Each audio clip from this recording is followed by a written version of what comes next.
چھوڑا ہے، تب حکومتوں کی ہمتیں بڑھتی ہیں کہ وہ کبھی مولانا کلیم صدیقی کو بند کر دیں اور کبھی مفتی سلمان اظہری کو بند کر دیں۔ لا حول ولا قوت الا باللہ۔ ہم سب ایک ہیں، مسلک کی بنیاد پر لڑائیاں بند کرو۔ اگر آپ کو کسی مسلک سے تعلق ہے بہت مبارک، لیکن ہمارا اصل مذہب کلمہ طیبہ لا الہ الا اللہ ہے۔ ہمارا کلمہ ایک ہے، ہمارا قرآن ایک ہے، ہمارا قبلہ ایک ہے، ہمارے رسول ایک ہیں، ہمارا رب ایک ہے، ہمارا دین ایک ہے، اور ہمارا انجام بھی ایک ہے۔ کسی طرح کا جھگڑا نہیں۔ یہ اہل سنت کی مسجد ہے اور یہ تبلیغیوں کی مسجد ہے۔ اللہ کرے اب یہ سب ختم ہو جائے، ہم سب ایک دوسرے کی مسجدوں میں جا کر نماز پڑھیں۔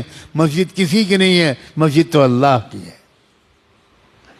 گلے مل جاؤ، ایک دوسرے کو دعوتیں کرو، ایک مسلک کے علماء دوسرے مسلک کے علماء کو کی دعوت کریں، دسترخوان بچھائیں، ان کے ہاتھ چومیں، ان سے دعا کی درخواست کریں۔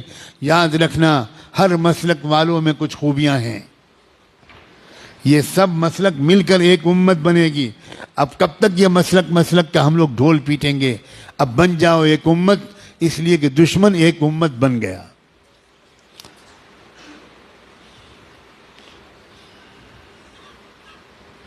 قرآن نے اعلان کیا ہے والذین کفروا بعضهم اولیاء بعض الا تفعلوه تکن فتنة فی الارض وفساد کبیر۔ کفر کی طاقتیں ایک امت بن گئیں، ایک قوم بن گئیں، ایک جماعت بن گئیں، ایک سنگٹھن بن گئیں، ایک تحریک بن گئیں۔ آپس کے اختلافات انہوں نے ختم کر کے ایک ہو گئے وہ تمہارے خلاف۔ الا تفعلوه تکن فتنة فی الارض وفساد کبیر۔ اگر تم بھی ایک نہیں بنو گے، اگر تم ایک دوسرے کے مددگار نہیں بنو گے، تو یاد رکھنا تمہاری اس بدماشی کی وجہ سے، تمہاری اس بدفعلی کی وجہ سے پوری دنیا میں فی الارض فتنة و فساد کبیر، بہت بڑا فتنہ و فساد پھیلے گا تمہاری پھوٹ کی وجہ سے۔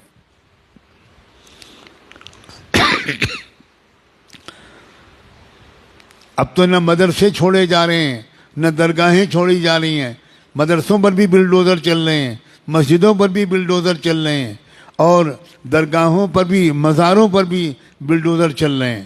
واہ واہ واہ واہ۔ اب بھی امت ایک نہیں ہوگی، اب بھی درگاہیں اور مزاریں والے الگ رہیں گے اور مدرسے والے الگ رہیں گے۔ اب تو بھائی خدا کے لیے اب تو ایک ہو جاؤ، ایک ہو کر مضبوطی کے ساتھ ایک طاقت بنو، اور اس بات کی عادت ڈالو کہ جب یہ میرے جیسا کوئی